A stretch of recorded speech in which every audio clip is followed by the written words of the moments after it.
Islamabad, Pakistán. Llevamos ya 21 horas en esto. La mala noticia es que no llegamos a un acuerdo, y creo que eso es peor para Irán que para Estados Unidos.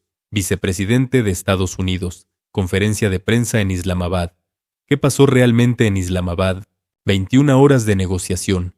Las dos potencias más tensas del planeta, cara a cara. Y al final, nada. El vicepresidente de Estados Unidos acaba de salir de la sala de negociaciones en Islamabad, Pakistán, y lo que dijo en esa conferencia de prensa cambia todo lo que sabíamos sobre esta crisis. Esto es lo que realmente pasó. Islamabad, capital de Pakistán, una ciudad que normalmente no aparece en los titulares de la diplomacia nuclear, hasta ahora. El gobierno pakistaní, liderado por su primer ministro y el mariscal de campo Manier, ofreció su territorio como campo neutral para lo que debía ser una negociación histórica entre Estados Unidos e Irán, y según el propio vicepresidente estadounidense, Pakistán hizo un trabajo impecable como anfitrión. Pero aquí es donde la cosa se pone seria. 21 horas, imagínense eso, casi un día entero encerrados en una sala de negociaciones, sin dormir, sin descanso real, café tras café, y al final de esas 21 horas agotadoras, la respuesta fue no, no hubo acuerdo, y lo que dijo el vicepresidente a continuación es lo que tiene a medio mundo en alerta. Llevamos ya 21 horas en esto, no llegamos a un acuerdo, y creo que eso es peor para Irán que para Estados Unidos. Ahora, ¿por qué Pakistán? Esto no es casualidad. Pakistán tiene una relación única en esta ecuación. Es un país con armas nucleares, aliado histórico de Estados Unidos, pero con lazos culturales y comerciales con Irán. Es, literalmente, el único país del mundo que podía sentar a estas dos potencias en la misma mesa sin que una de las dos se levantara antes de empezar. Y en medio de todo esto, la administración Trump envió a su pieza más fuerte después del propio presidente, el vicepresidente, no un embajador, no un secretario de Estado, el vicepresidente. Eso te dice el nivel de importancia que Washington le dio a estas conversaciones, y el hecho de que aún así fracasaran, bueno, eso te dice algo aún más importante sobre lo que Irán está dispuesto, o no está dispuesto, a aceptar. Cualquier deficiencia en la negociación no fue culpa de los pakistaníes, quienes hicieron un trabajo increíble y realmente trataron de ayudarnos a nosotros y a los iraníes a cerrar la brecha. Las líneas rojas de Irán. ¿Por qué se rechazó la propuesta? Líneas rojas. En diplomacia, esas dos palabras significan una cosa. Aquí no se negocia. Son los límites absolutos que un país establece y que si se cruzan, desencadenan consecuencias. Y en esta negociación, según el vicepresidente, Estados Unidos dejó absolutamente claro cuáles eran sus líneas rojas y cuáles sus zonas de flexibilidad. Y aún así, Irán dijo que no. Hemos dejado muy claro cuáles son nuestras líneas rojas, en qué cosas estamos dispuestos a ser flexibles y en qué cosas no estamos dispuestos a ceder. Y aquí viene uno de los momentos más interesantes de toda la conferencia de prensa, cuando el periodista Nick Robertson de CNN le pregunta directamente ¿qué rechazaron exactamente? El vicepresidente hace algo que en diplomacia es una señal. No responde.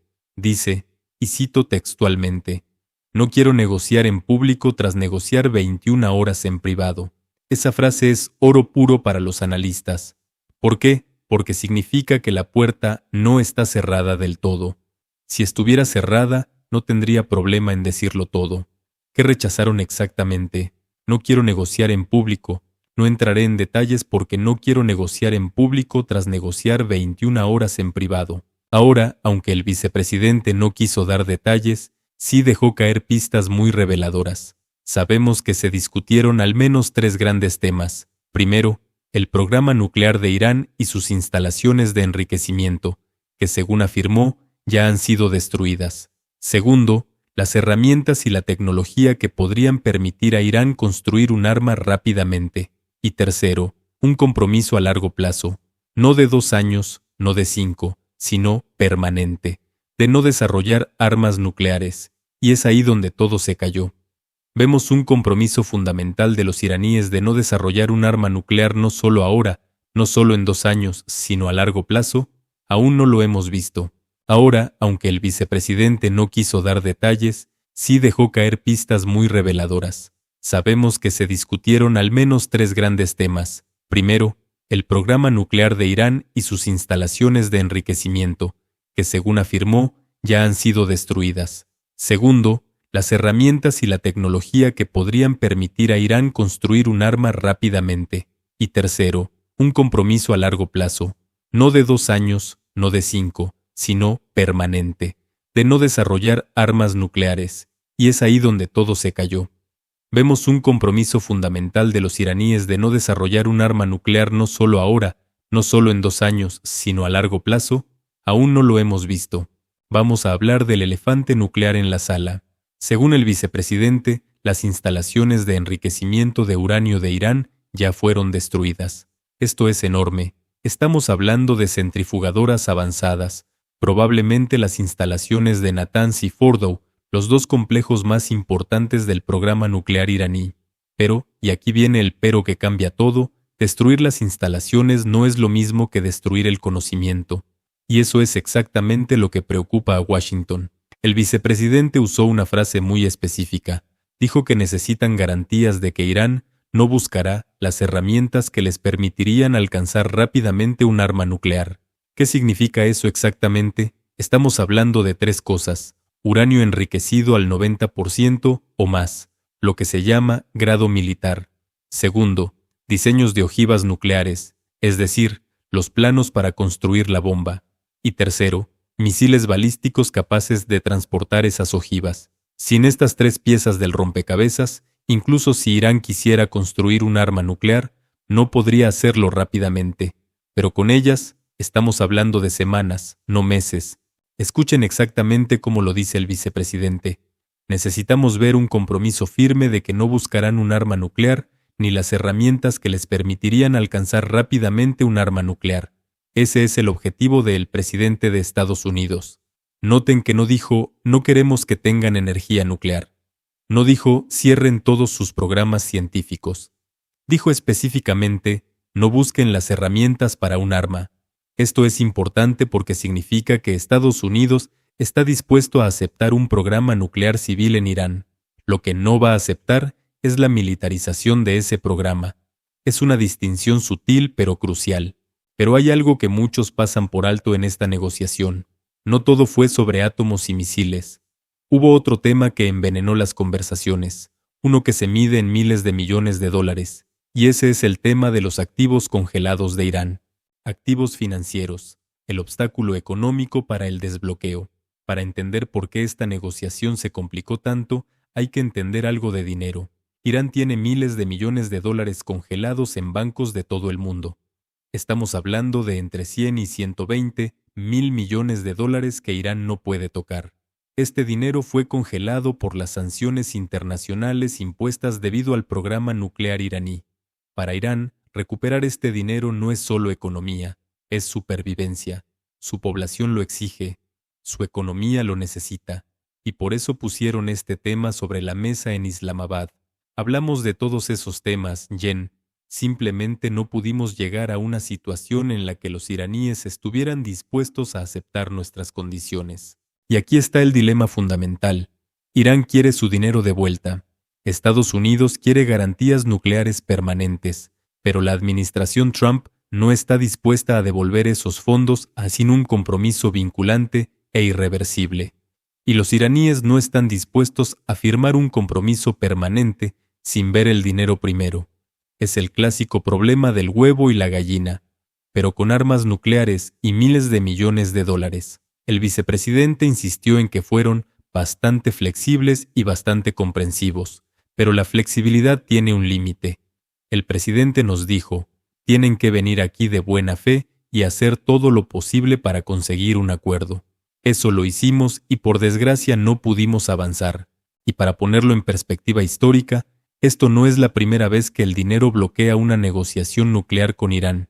En 2015, el acuerdo nuclear JCPOA incluyó la liberación de activos congelados. En 2023, se liberaron $6.000 millones de fondos iraníes en Qatar para un intercambio de prisioneros. Y cada vez el debate fue feroz. La diferencia ahora es que la administración Trump destruyó las instalaciones primero y luego negocia. Es una estrategia completamente diferente.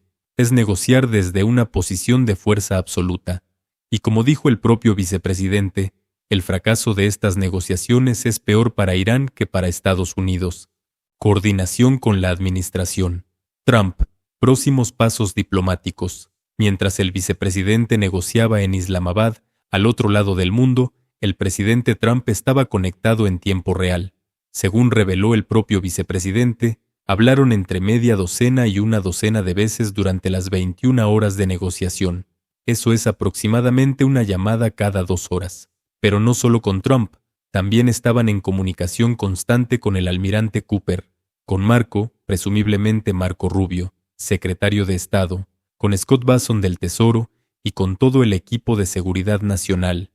Esto no era un hombre solo en una sala, era la maquinaria completa del gobierno de Estados Unidos, coordinada en tiempo real a 12.000 kilómetros de distancia.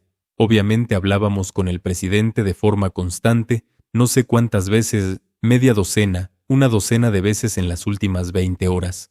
Y aquí viene la declaración más importante de toda la conferencia de prensa. El vicepresidente dijo, y cito textualmente, «Nos vamos de aquí con una propuesta muy sencilla, un método de entendimiento que es nuestra última y mejor oferta. Última y mejor oferta». En el mundo de las negociaciones, estas son las palabras más poderosas y peligrosas que puedes pronunciar. Significa, esto es todo lo que vamos a dar. Si lo rechazan, no habrá más concesiones, no habrá más rondas, no habrá más flexibilidad. Es lo que llamamos un take it or leave it, tómalo o déjalo. Y ahora la pelota está completamente en el campo de Irán. Negociábamos de buena fe y nos vamos de aquí con una propuesta muy sencilla. Un método de entendimiento que es nuestra última y mejor oferta. Veremos si los iraníes lo aceptan. Analicemos lo que realmente acaba de pasar. 1. Estados Unidos destruyó las instalaciones nucleares de Irán antes de sentarse a negociar. Eso es negociar con la carta más fuerte posible. 2. Enviaron al vicepresidente, no a un subordinado. Eso muestra seriedad y urgencia. 3. Negociaron 21 horas seguidas con comunicación directa con el presidente. Eso muestra compromiso real. 4. Dejaron una última y mejor oferta sobre la mesa. Eso significa que el próximo movimiento es de Irán. Y 5. El vicepresidente dijo públicamente que el fracaso es peor para Irán que para Estados Unidos. Eso es presión psicológica pura. En diplomacia le llaman señalización.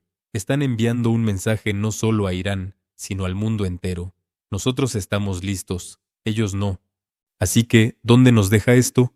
En un mundo donde la diplomacia se mezcla con la destrucción, donde 21 horas de negociación pueden terminar en nada, y donde la diferencia entre paz y conflicto puede depender de una sola palabra, como aún. La pelota está ahora en el campo de Irán. Tienen una oferta sobre la mesa. Es la última, es la mejor, y el reloj está corriendo. ¿Aceptarán? ¿Rechazarán? ¿Volverán con una contrapropuesta? Nadie lo sabe con certeza, pero lo que sí sabemos es que este preciso momento, podría definir la geopolítica de los próximos 50 años. Si este video te ayudó a entender lo que realmente pasó en Islamabad, dale like. Si quieres que cubra la respuesta de Irán cuando llegue, suscríbete y activa la campanita. Y déjame un comentario. ¿Crees que Irán aceptará la oferta? ¿O estamos al borde de algo mucho más grande? Los leo a todos.